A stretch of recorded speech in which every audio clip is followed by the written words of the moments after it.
Well, I've got the most experience, and experience isn't just about how long you've been doing stuff. It's about what you've actually achieved in that time. So, from the time I was working with Boris at City Hall in London, I've been in delivery mode. I was responsible, in part, for police conduct in the Metropolitan Police. And I chucked corrupt coppers out of the Met, took away their pensions, and had some actually even imprisoned because of the work that I've done. Drove a big reform programme of the London Fire Brigade.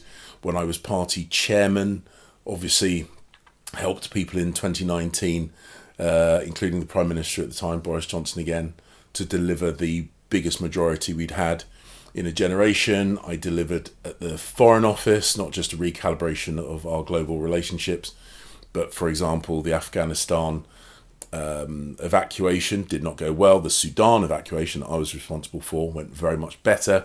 And at the Home Office, I actually brought down net migration. Not just talked about it, not just shouted about it, but actually did it. So I've been in delivery mode the whole time. And final point, I've been the face and voice of the Conservative Party for years.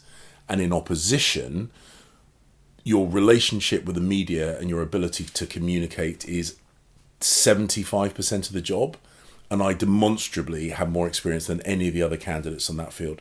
So that's why I'm putting myself forward, because I've got the best combinations of skills and experience to lead the party and ultimately to form a government again.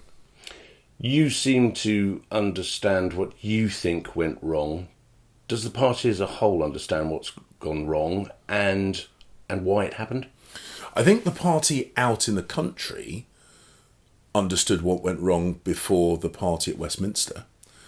I've always gone out and about campaigning, by-elections, council elections, other parliamentary constituencies, and over again, people would take me to one corner and say, this infighting is killing us. I've lost my council seat because of the rowing. I've lost, my friend didn't get elected because of this.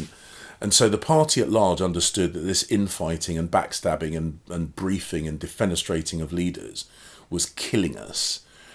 And the fact that in Westminster we seemed not to have learnt that lesson until it affected us directly, I think is really, really frustrating and a bit of an insult to a lot of the activists that have been working so hard against the tide because of our behaviour. So the first thing that we need to do is to change our behaviour, and that is completely in our gift. We don't have to wait for any external factors. We can do that, and if we, as the Westminster bit of the machine, get our act together and do so quickly, we can start repaying the loyalty of the party by ensuring we get a load of councillors elected at the local government elections in May next year. You were in government right to the bitter end, as it were. How much is that a problem with some people in the party saying, look, you were just part of that system that brought us to where we got to? Well, all of the candidates have got experience as government ministers. And so we're all going to be, I suppose, to an extent, offsetting that background. But the point I would make is in the roles that I was required to deliver in, I delivered in those roles. So, look, immigration, huge issue at the election, and I was Home Secretary when the election was called, and I recognise, therefore, that I've got some responsibility for what happened there. But ultimately, I look at my actual record. The time that I was in the department, we saw returns, deportations, for want of a better word, increase. We saw the proportion of asylum applications that are granted decrease. We saw the number of people arrested and incarcerated for people smuggling increase. The indicators during the time that I was responsible for this portfolio heading in the right direction. Plus, I got the treaty with Rwanda. Plus, I got the Safety of Rwanda Act through the House of Commons, codifying the statement that the British Parliament is sovereign. So when I was in charge of this portfolio, things were heading in the right direction.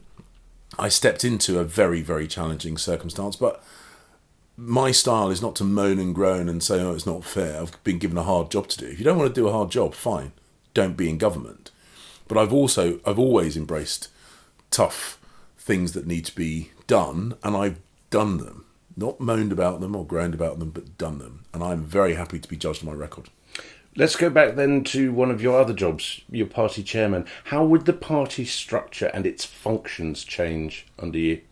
So we've got to recognise that there were problems with CCHQ back in 2017. Because we did well in 2019, I think we ducked some difficult decisions that we should have dealt with at that point, and then we got caught out in 24. The relationship between CCHQ and the associations is one of mutual distrust. We cannot have that. So we've now got to have a situation where the associations believe in CCHQ and CCHQ believes in the associations, so that they're working together rather than rowing with each other. I think personal contacts matter enormously.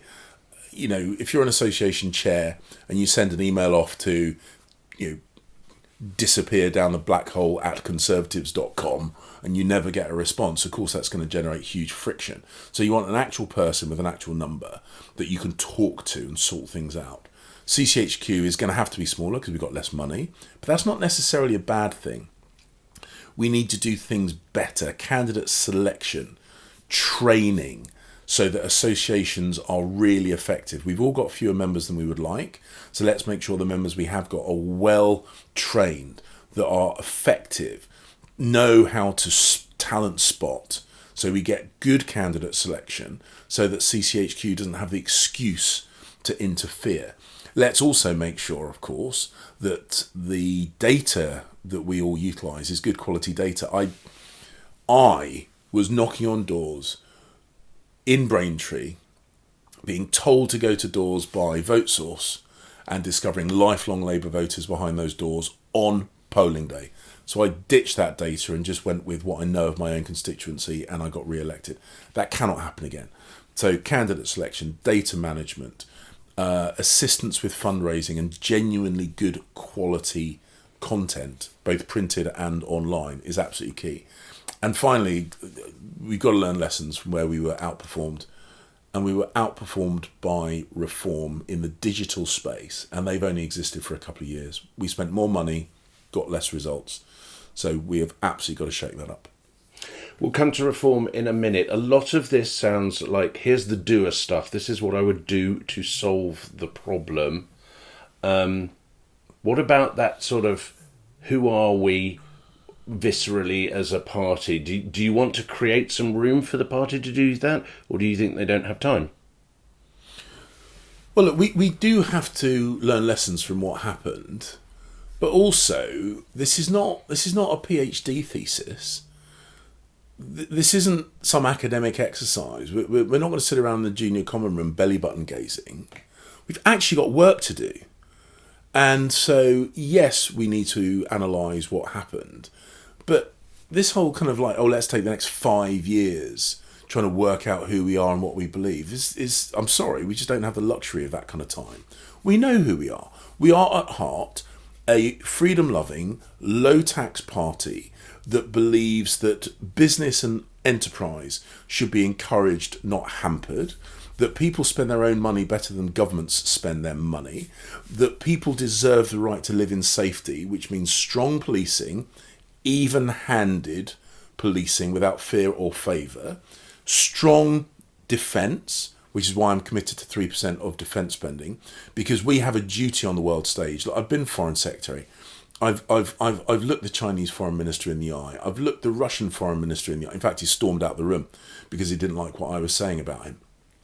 I've been to Kyiv. I've been to Taiwan. I know the threats that face us, many of which, without wanting to sound too cool and mysterious, I can't discuss on this podcast. And I know that if we are going to be taken seriously on the world stage, we have got to significantly increase our military presence. But I also know that we are the only party that will crack down on wasteful government spending and actually reduce the tax burden on the British people. None of those things take a 5-year analysis. This is what we are as a Conservative Party. So let's rally around those things. Detail will come, and there will be more detail. But let's not try and reinvent the wheel. We are Conservatives. Let's be conservative. We all know at heart what that means.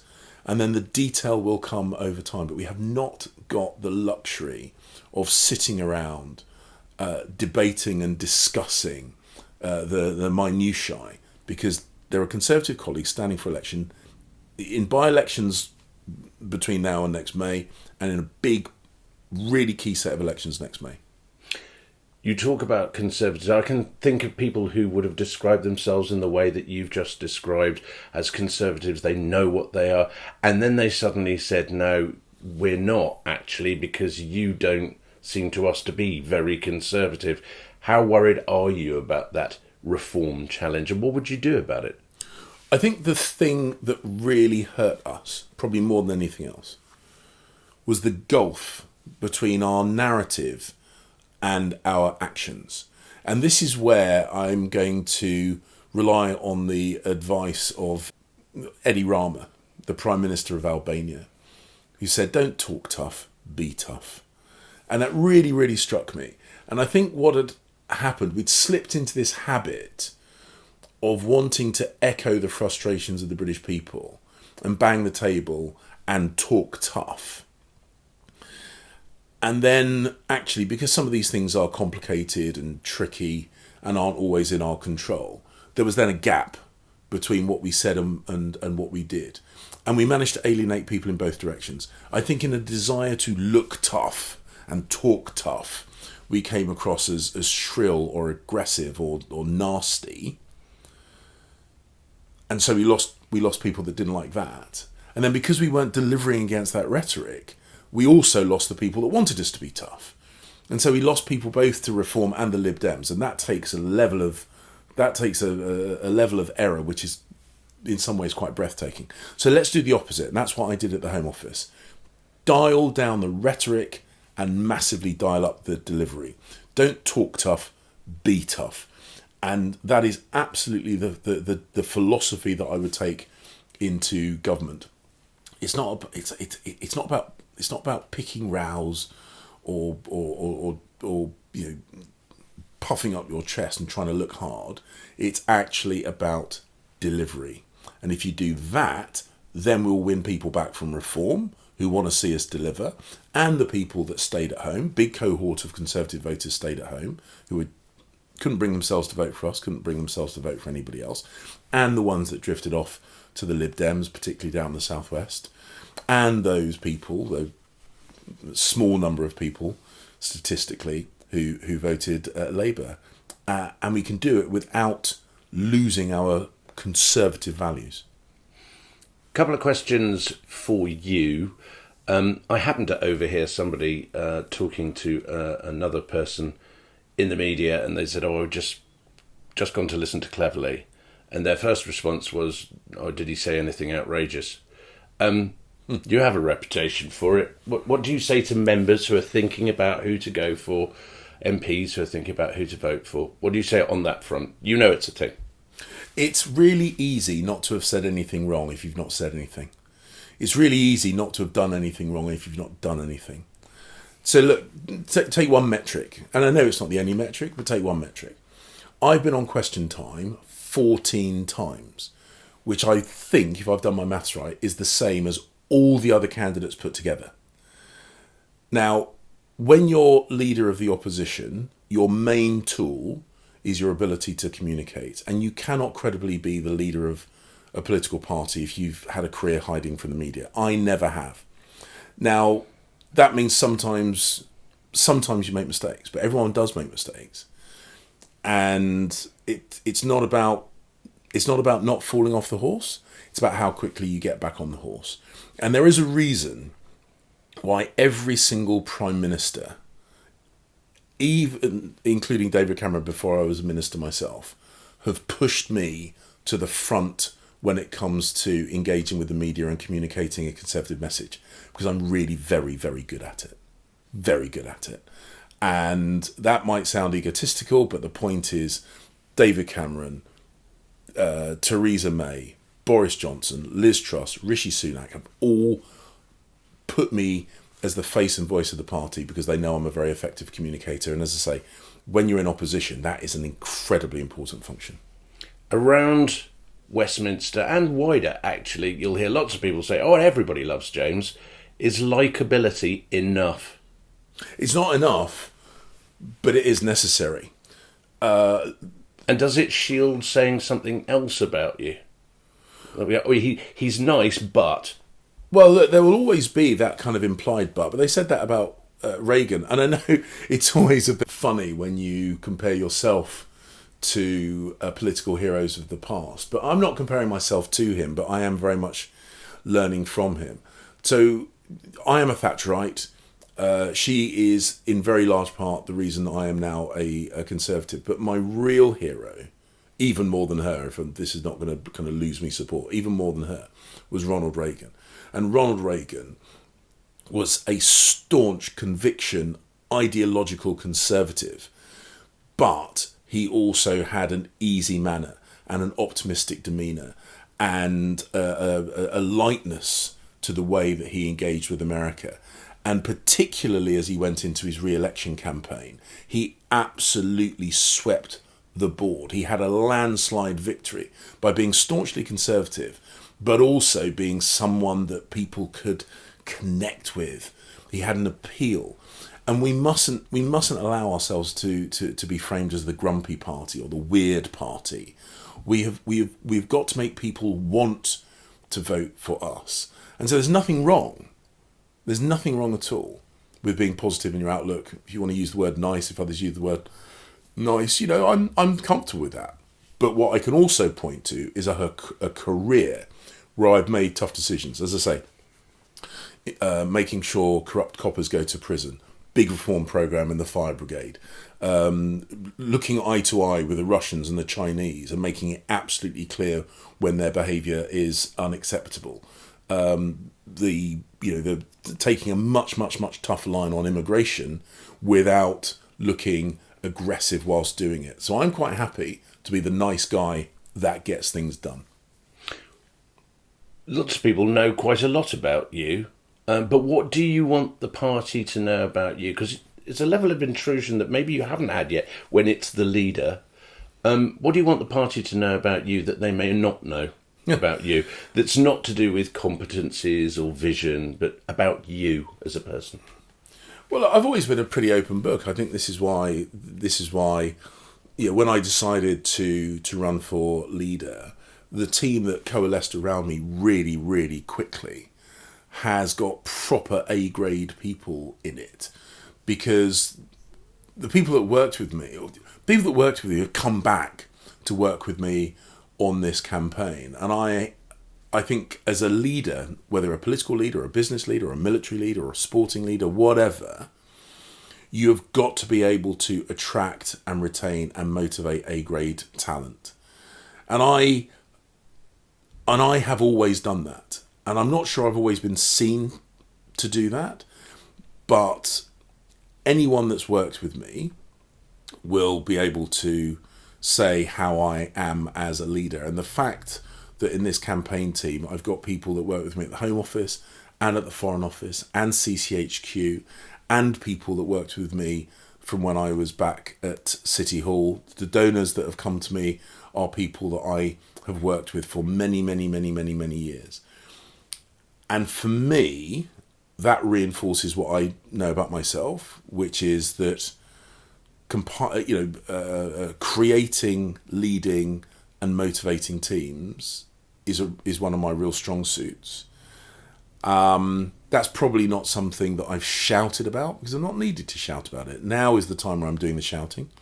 But as I say, people can see the team I've pulled together, and they can see that it's a quality outfit. Because effectively, people know about your wife and the painting of soldiers and the sort of revelatory bit that perhaps others haven't shared about themselves, you've already done. Yeah, no, I don't mind. I don't mind showing a little bit of the non-political side. One of the criticisms that I had, which kind of cut to the quick when I was out on the campaign trail, someone said, "James, where have the cooking videos gone?